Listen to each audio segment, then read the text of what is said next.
Tonight, we take a slow walk together through a quiet neighborhood. Just as the porch lights begin clicking on for the evening, the street holding the kind of quiet that only settles in after dinner, after the day has mostly let go of itself. And you start walking slowly now, no particular direction in mind, just the simple pleasure of moving through the evening at your own easy pace.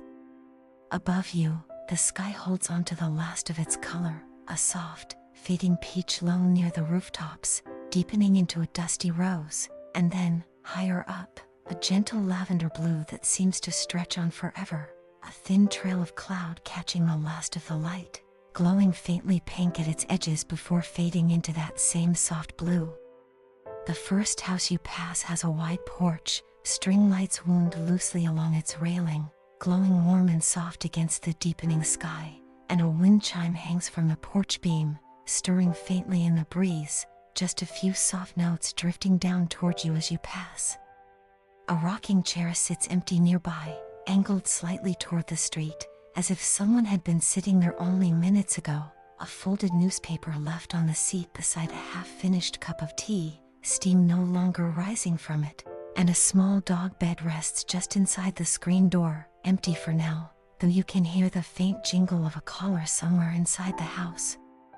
Further along, a small garden gnome peeks out from behind a cluster of hydrangeas, faded and a little chipped, clearly a fixture of this lawn for years, and beside him, a birdbath holds a small, still pool of water, catching the last bit of color from the sky above, a butterfly-shaped stake leaning slightly in the soil nearby, its wings of faded blue, half swallowed now by the hydrangea leaves growing up around it.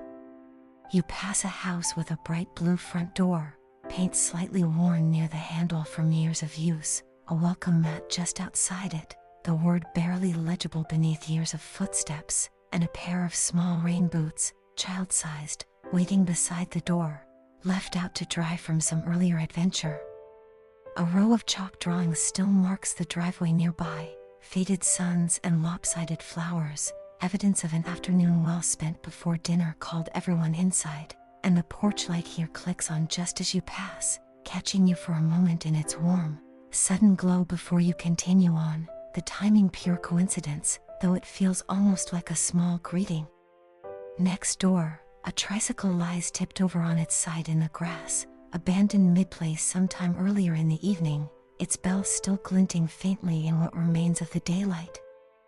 A tall hedge borders the yard, trimmed into soft, rounded shapes, and behind it, warm light spills out from a large bay window, curtains only half drawn, revealing the shape of a bookshelf and the corner of a comfortable-looking couch. A small string of paper lanterns hanging along the porch eaves too, unlit for now, saved for some warmer evening still to come. It reminds you a little of the porch you grew up with, the one with lanterns just like these strung along the rail every summer, never quite lit until the evening your father decided the season had properly begun, and you hadn't thought of that particular ritual in years, not until this exact string of dark glass caught your eye and pulled the memory gently back to the surface.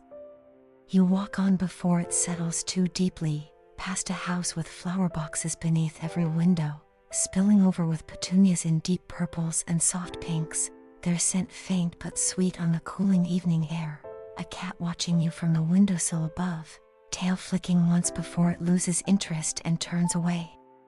A small brass wind spinner turns slowly near the front steps, catching what light remains and scattering it briefly across the pavement, and the sky has shifted further now, the peach and rose fading into a deeper blue, the first star just beginning to show through, faint and small above the rooftops. Street lamps flicker on to match, one by one, their glow soft and steady against the darkening street, a few bats flitting silently overhead, quick dark shapes cutting across the dimming sky, there and gone before you can really follow them. You pass a house with a small, hand-painted mailbox, flowers and vines painted carefully along its sides, clearly someone's labor of love, and beside it, a small ceramic hedgehog sits tucked among the flowers at its base, easy to miss if you weren't looking closely.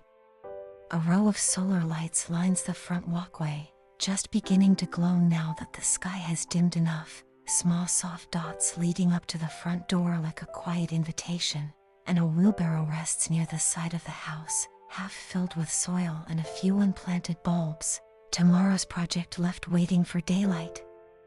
Further along, a porch swing creaks softly in the breeze, empty for the night, its cushions faded from years of sun, and a pair of slippers sits just inside the screen door, left there for whoever steps out next to grab the newspaper or check the mail. A small hand-lettered sign hangs from the porch post, "Home Sweet Home," its paint slightly chipped from years of wind and weather, and a basket of freshly picked lemons sits on the top step, left out to be carried in later, their bright yellow skins catching the last of the porch light. You pass a house with wind chimes made from old silverware, spoons and forks strung together, clinking softly in a way that's somehow more musical than you'd expect, and beside the porch steps, a small stack of firewood is neatly arranged beneath a tarp, ready for whenever the evenings grow cool enough to need it. A hammock strung between two trees in the side yard swaying gently, empty, its rope frayed slightly at one end from years of easy use.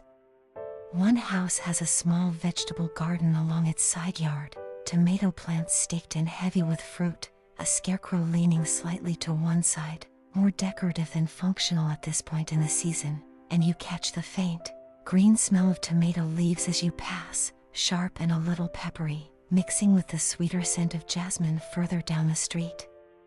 A row of terracotta pots lines the garden's edge, basil and mint spilling over their rims, and a small watering can rests beside them, tipped on its side, its work finished for the day.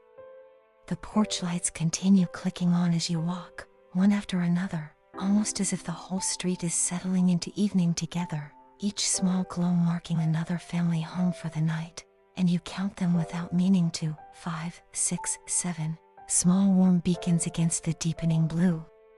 A house near the end of the block has a porch lined with potted ferns, their fronds trailing down toward the steps, along with a single windsock shaped like a dragonfly, spinning lazily in the evening breeze, and a small chalkboard sign by the door reads, "Please knock." The bell is broken, two pairs of shoes waiting neatly by the mat, one large, one considerably smaller, lined up side by side as if someone had just stepped out of them and into the house. You pass a house with a low stone wall bordering its yard, moss growing softly along its shaded side, and a small, weathered birdhouse perched atop a wooden post nearby, empty for the season but clearly well loved, a pair of garden shears resting against the wall, left out mid-task, beside a small pile of trimmed hedge clippings not yet swept away.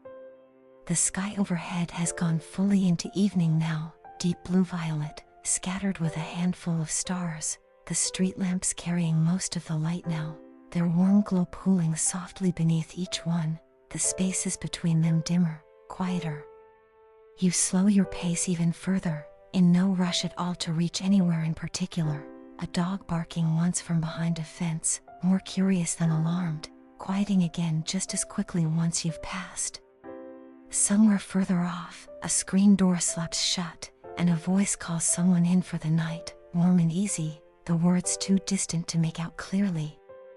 Near the corner, a small free library box stands at the edge of someone's lawn, its little glass door slightly ajar, a handful of paperbacks visible inside, spines worn soft from many hands, and you pause for a moment, just to look, though you don't take anything tonight. A small painted sign above the box reading, "Take a book, leave a book," the letters slightly uneven, clearly the work of a child's hand rather than a stencil. You turn down your own street eventually, and it feels the same as all the others, and somehow completely different too, familiar in a way none of the others quite were, the same porch lights, the same soft glow spilling from windows, but this time, they belong to you. Your own porch light is already on, left glowing for you, warm and steady against the darkened yard, your own small collection of details waiting here too, a wind chime you hung last spring, a pot of herbs by the door, a welcome mat gone soft beneath your feet. You climb the steps slowly, the wood creaking gently beneath your feet, and you pause for just a moment before going inside, looking back once at the quiet street behind you, the whole neighborhood settled now, porch lights glowing steady up and down the block. Windows warm with soft, low light, the sky above deep and dark and scattered with stars. Somewhere, faintly, you can still hear the last few sounds of the evening: a screen door, a distant laugh, the soft clink of dishes being cleared from a nearby kitchen table. You step inside, and the door clicks softly shut behind you, the evening walk staying with you a while longer. Porch lights and wind chimes and small painted mailboxes, all of it settling gently into memory as you move quietly through your own home, while outside, the street continues its quiet evening. And here, everything grows still. Warm. Small and safe. Drifting slowly now, toward sleep.